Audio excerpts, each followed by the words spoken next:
The Conjuring एक ऐसी डरावनी मूवी है जो कि भारत में बहुत ज़्यादा प्रचलित है। आइए इस वीडियो से आपको बताते हैं कि इस कहानी के पीछे का रहस्य क्या है। नमस्कार दोस्तों, आप सुन रहे हैं अपनी होस्ट मालविका को। द कॉन्जरिंग अब तक की सबसे दिलचस्प और लोगों की पसंदीदा कहानियों में से एक है। यह फिल्म एक सच्ची घटना पर आधारित है। इस मूवी के पहले भाग की बात की जाए तो इसकी शुरुआत में हमें एड वॉरेन और लॉरेन दिखाई जाते हैं, जो कि एक कॉन्फ्रेंस में लोगों को अपनी पैरानॉर्मल और सुपरनैचुरल एक्सपीरियंस के बारे में बता रहे हैं। ये कहानी एक हंसते खेलते परिवार की है जो एक घर में रहने के लिए आते हैं जो कि भूत, पिशाच और आत्माओं की चपेट में था।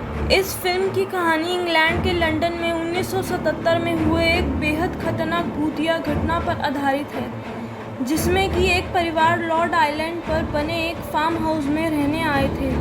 पेरेंट फैमिली में 7 फैमिली मेंबर्स थे, जिसमें पति पत्नी और उनके 5 बेटियां भी शामिल थीं। वह अपने साथ एक अपना पालतू कुत्ता भी लाए थे जो घर के अंदर घुसा ही नहीं और बाहर ही घूमता रहा। परिवार ने उस पर ज़्यादा ध्यान नहीं दिया, पर शायद उसे इस घर में रहे आत्माओं का आभास पहले से ही हो गया था। अगले ही दिन सुबह उनका पालतू कुत्ता फार्म हाउस के बाहर मृत पाया गया। पहले दिन से ही परिवार के साथ अजीब अजीब घटनाएं होती रहीं, जैसे कि एक खुफिया स्टोर रूम का दरवाज़ा के पीछे छुपा होना, रात को सारी घड़ियों का 3:07 पर रुक जाना और घर में लगी तस्वीरों का अपने आप ही गिर जाना।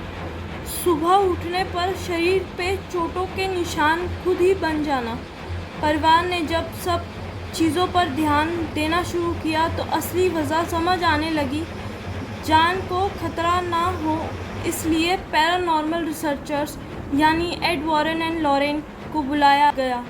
उन्हें अंदर आते ही पता चल गया था कि कैरोलीन, जो बच्चों की मां है, उसके साथ कुछ गड़बड़ है।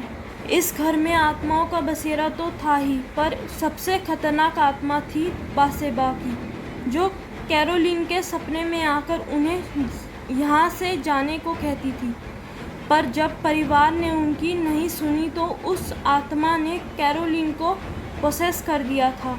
परिवार को बचाने के लिए जब एड और लॉरेन ने झाड़ फूंक किया तो आत्माएं और भड़क गई।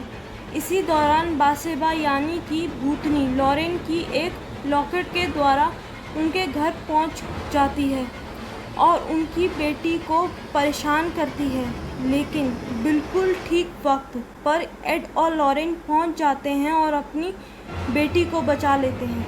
वहीं दूसरी ओर कैरोलीन अपनी 2 बेटियों अप्रैल और क्रिस्टीन को लेकर कहीं जा रही होती है और यह पता लगते ही रॉजर लॉरेन और एड को इन्फॉर्म कर देता है। वह तुरंत वहां पहुंचकर कैरोलीन को ढूंढते हैं और कैरोलीन पे बासेबा का इतना प्रभाव होता है, कैरोलीन क्रिस्टीन को मार रही होती है। लॉरेन और एड उसे बचा लेते हैं। कैरोलीन किसी के भी कंट्रोल में नहीं आ रही होती है।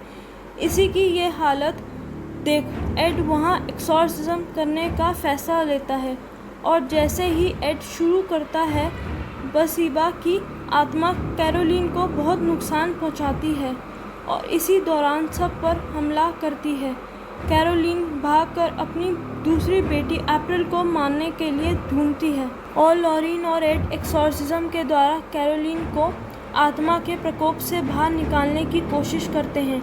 लॉरेन कैरोलीन में उसके परिवार की यादों को डालने की कोशिश करती है ताकि उसे बासेबा से लड़ने की ताकत मिले और इसी तरह कैरोलीन और उसके परिवार को एड और लॉरेन बचा लेते हैं। The Conjuring the devil made me do it movie, जो कि इस सीरीज़ का तीसरा भाग है, 13 अगस्त को रिलीज़ होने जा रही है। इस मूवी को पहले जून 2020 में रिलीज़ किया जाने वाला था।